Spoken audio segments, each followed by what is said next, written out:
آپ کو سوال تو اسی مروجہ جمہوریت کے بارے میں کیا گیا تھا، اور آپ نے کیا کہا؟ نہ 100% کفر ہے نہ 100% اسلام ہے۔ ضرورت ہے کیوں نہ آپ جمہوریت کو 100% کفر کہہ سکتے ہیں، نہ جمہوریت کو 100% اسلام کہہ سکتے ہیں۔ ہماری بسم اللہ الرحمن الرحیم۔ مفتی عبدالواحد قریشی صاحب کا ایک ویڈیو کلپ کافی عرصے سے گردش کر رہا ہے، بہت مرتبہ ذہن میں خیال بھی پیدا ہوا کہ اس کا جواب دے دینا چاہیے، لیکن بہرحال بہت سارے لوگ اسے بطور دلیل کے پیش کر رہے ہیں کہ مفتی صاحب نے جمہوریت کے حوالے سے یہ بات کہی ہے کہ ہم جمہوریت کو نہ 100% کفر کہہ سکتے ہیں نہ 100% اسلام کہہ سکتے ہیں۔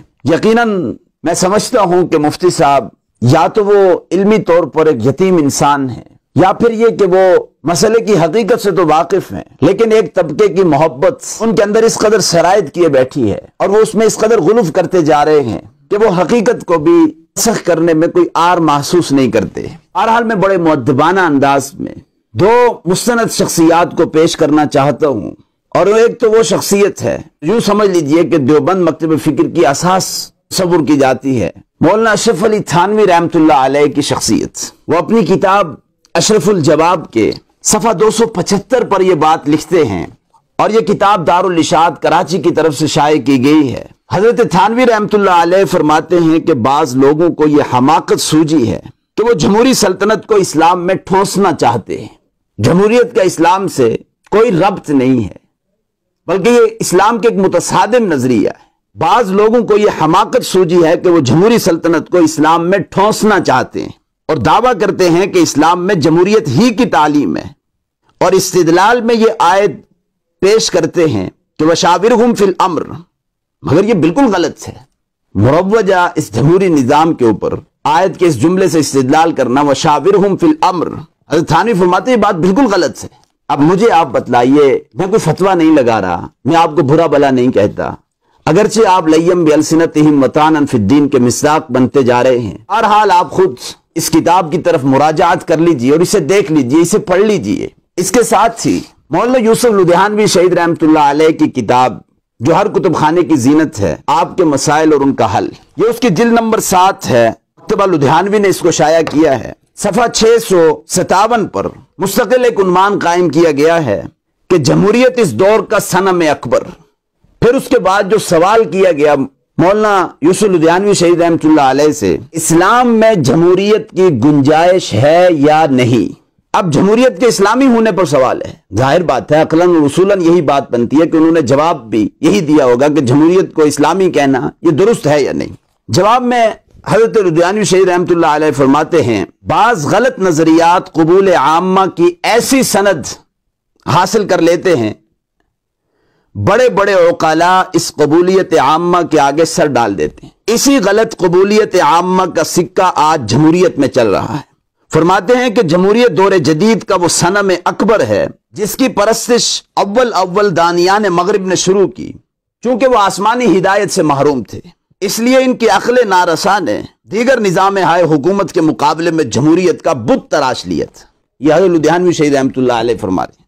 پھر اس کو مثالی طرز حکومت قرار دے کر اس کا سور اس بلند آہنگی سے پھونکا کہ پوری دنیا میں اس کا غلغلہ بلند ہوا، یہاں تک کہ مسلمانوں نے بھی تقلید مغرب میں جمہوریت کی مالت جھپنی شروع کر دی۔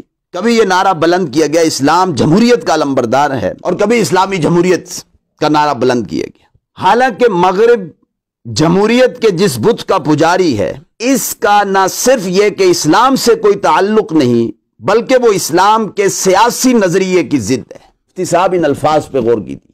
آج دنیا میں پوری کرۂ ارضی کے اوپر جو جمہوریت رائج ہے مروجہ، گویا کہ آپ کو سوال تو اسی مروجہ جمہوریت کے بارے میں کیا گیا تھا، اور آپ نے کیا کہا؟ نہ 100% کفر ہے نہ 100% اسلام ہے۔ کیوں آپ اس مسئلے کو مشکوک بنانے کی کوشش کر رہے ہیں؟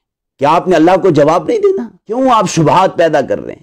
کیوں مسلمانوں کو متذبذب کر رہے ہیں؟ آپ کہتے ہیں ضرورت ہے، ٹھیک ہے، مجبوری کی بنا پر اس جمہوری نظام کا حصہ بنتے ہیں، ٹھیک ہے، انہیں برا بلا مت کہیے، لیکن کم از کم اتنا بھی تو مت کیجیے کہ آپ اسلام کے ایک مسلمہ حقیقت کو مسخ کرنے کی کوشش کر رہے ہیں، اس میں شبہات پیدا کرنے کی کوشش کر رہے ہیں۔ تو بہرحال مولانا یوسف لدھیانوی شہید نے فرمایا کہ اس کا نہ صرف یہ کہ اسلام سے کوئی تعلق نہیں، بلکہ وہ اسلام کے سیاسی نظریے کی ضد ہے، اس لیے اسلام کے ساتھ جمہوریت کا پیوند لگانا اور جمہوریت کو مشرف با اسلام کرنا صریحاً یہ غلط ہے۔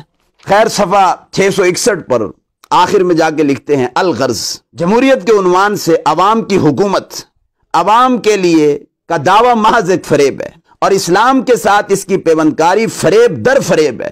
اسلام کا جدید جمہوریت سے کوئی تعلق نہیں ہے، نہ جمہوریت کو اسلام سے کوئی واسطہ ہے۔ ضدان لا یجتمعان، یہ دو متضاد جنسیں ہیں جو اکٹھی نہیں ہو سکتی۔ حضرت تھانوی بھی یہی بات کہہ رہے ہیں، اور حضرت یوسف لدھیانوی شہید۔ خیر میں اس کے علاوہ بھی اکابر دیوبند کے بہت سارے حوالہ جات آپ کے سامنے پیش کر سکتا ہوں۔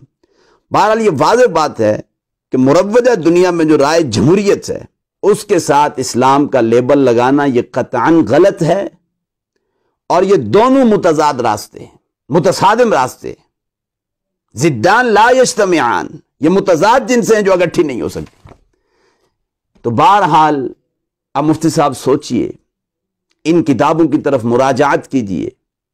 ٹھیک ہے، آپ کسی اگر سیاسی جمہوری پارٹی سے وابستہ ہیں تو آپ وابستگی ضرور رکھیے، لیکن جب آپ سے مسئلہ پوچھا جائے تو اس میں خیانت مت کیجیے۔ جو بات صحیح ہے اسے صحیح کہیے، جو غلط ہے اسے غلط کہیے۔ تو بہرحال اللہ ہمیں سمجھنے کی اور اسلام کو صحیح معنوں میں پیش کرنے کی توفیق نصیب فرمائے۔